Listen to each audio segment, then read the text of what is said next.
Hi, it's me, JAITON from Peregrine, as you might already know, and I hope you're doing well during the quarantine. As much as possible, stay indoors, keep safe, and stay healthy. Most importantly, stay alive. So today we'll be talking about my gear. I'll be showing you my guitars and my pedal. I don't own an amp, but I will explain to you the settings I like with an amp. So let's start with my main guitar. This is a Tajima Woodstock Series 530. This is a very standard Strat. It has an alder body with a hard rock maple neck and fretboard. I love that brightness that the maple gives. It has Tajima hardwares, both tuners and bridge. 5-way selector, as a Strat should be. 2 tones and a volume knob. Ceramic single coil pickups. And that's it. Nothing more to say about this guitar. It's pretty standard guitar. Pretty standard Strat. Almost all Peregrine songs that you hear was recorded in this guitar. Almost, not all. Next, I have here a Nash Les Paul. It lacks a string. Know why? Quarantine things. Yeah, it lacks a string due to the closed guitar shops. Music stores. This is another very standard Les Paul. It has Nash gold hardware. But as you can see, nag-show na talagang wear and tear niya over the years. Also has a very big scar here. 3-way toggle, bridge, both, middle.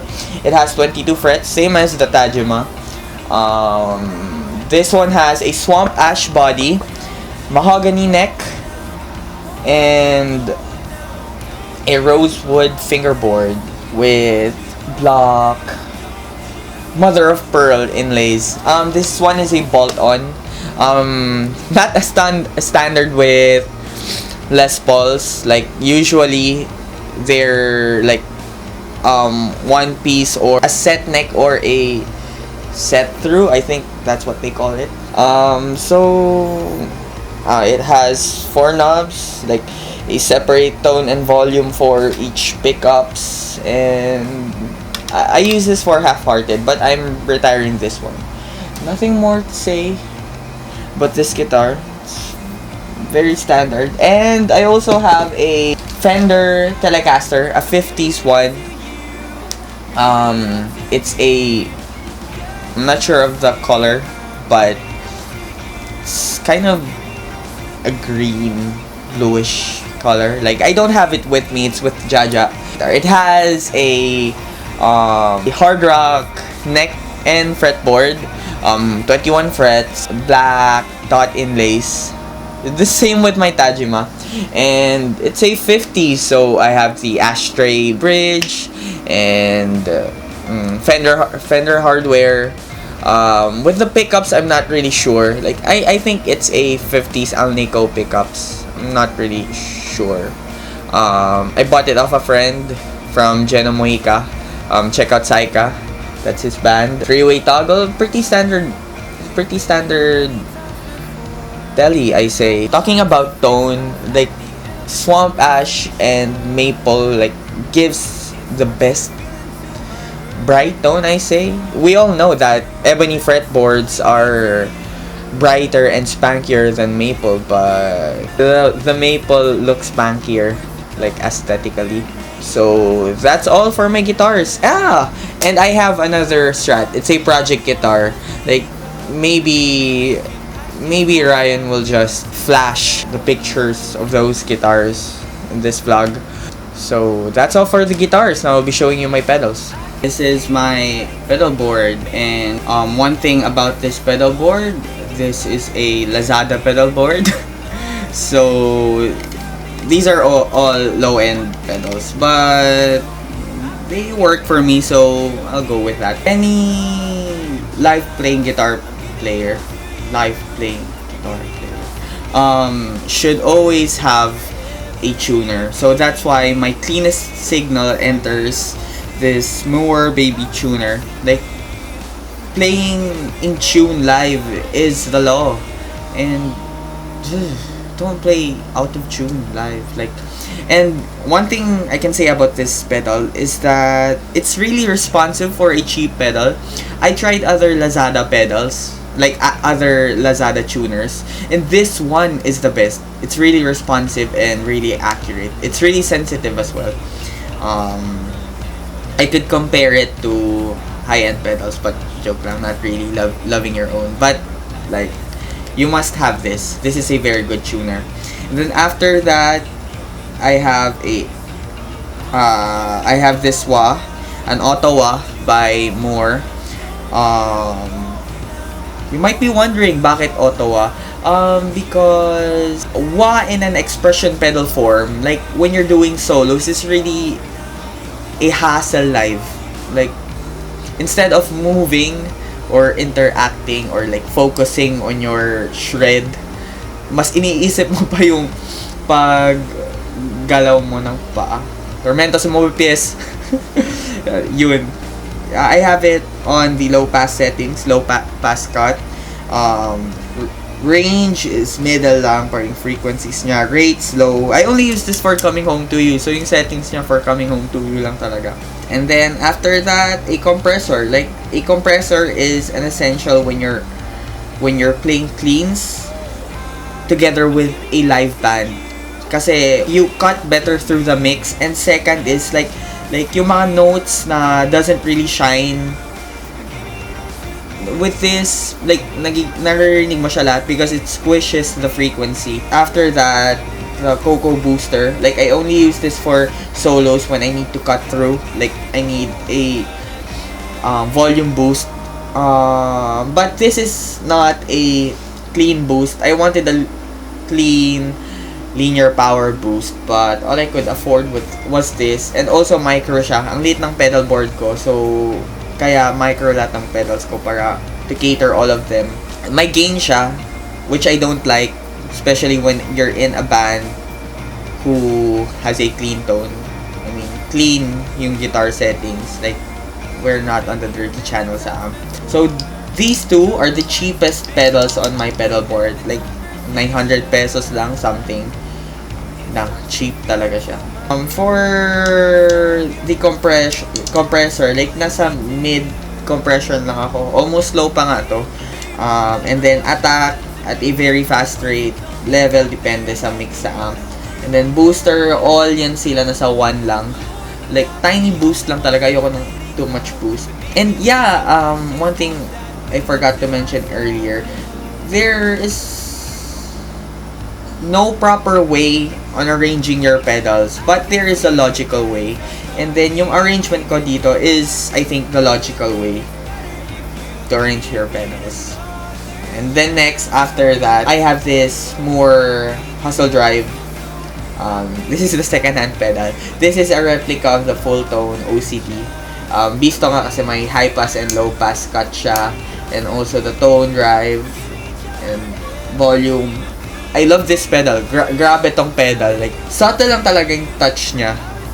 And then, we don't really use too much gain. Like, meron lang like for Coming Home, Half-Hearted, and French Toast. But, not really too much gain. Like, we want a little bit of gain lang, but not too much. As you can see, yung level nga dito niya, very low. Very low lang talaga.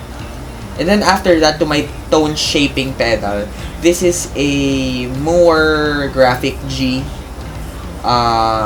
It's a 5-band EQ from 100 to 4,000 Hz, I think. So mids lang to siya. Like, I won't get too geeky na, but I think I sound very gear geeky na. So what I do is I roll off the bass because I don't want the bass. Like, let Ryan have that slot for the bass. And then sometimes naka-flat boost lang yung ano ko, mids ko. But it depends on the venue. Like, kung kailangan ko mag-cut through the mix, like, I will boost certain frequencies. But until 4K lang to siya.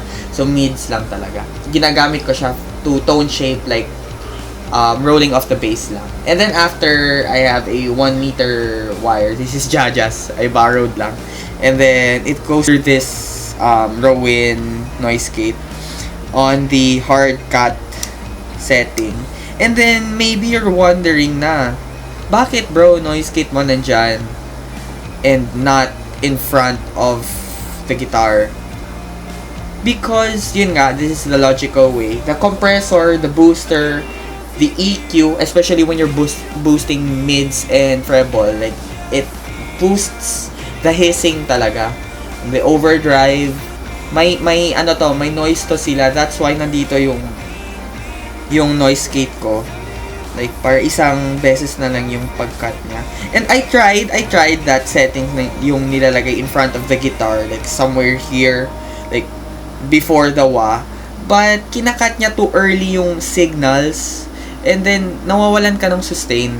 And for some songs, I turn on the booster pa and the overdrive na may noise na naman sa sa signal ko. So, nandito siya para isahan na lang yung pag-cut niya. And it works.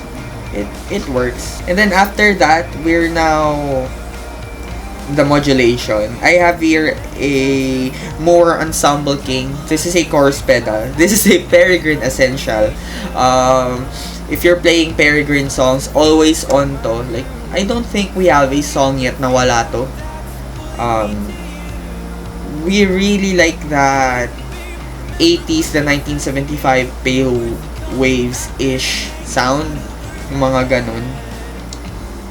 And then, yeah, yung rate niya, I can't really explain much about the settings on the chorus pedal because I'm not really well-versed, or kahit may alam ko lang yung rate and depth. And I know it's like singing in chorus, like pinapata mo yung signal mo all over again, and then like tweaking with the pitch lang, like, ganun ata. Not really sure. And then after that, the phaser. Like, phaser dito ginagawa ko as modulation. Like, phaser could also be a filter, like together with the wah. But for me, it works better pag nasa modulation siya. Like with high-end pedals, like example, the Boss PH2, the Super Phase, I think yung tawag dun. Super Phase, better siya as modulation, but the MXR Phase 90, better siya as a filter. Like, yun yung na-notice ko. So, this one is better with the modulation settings. And then now, dito na tayo sa time. For the time pedal, this delay is an analog by Undoer. And I don't really like analog delays. Like, there's something about analog delays that sucks. I prefer a tape delay, but I don't have a tape delay. So, yun nga. So, I'm sticking with this. And I'm planning to change this na into another pedal. And also these two.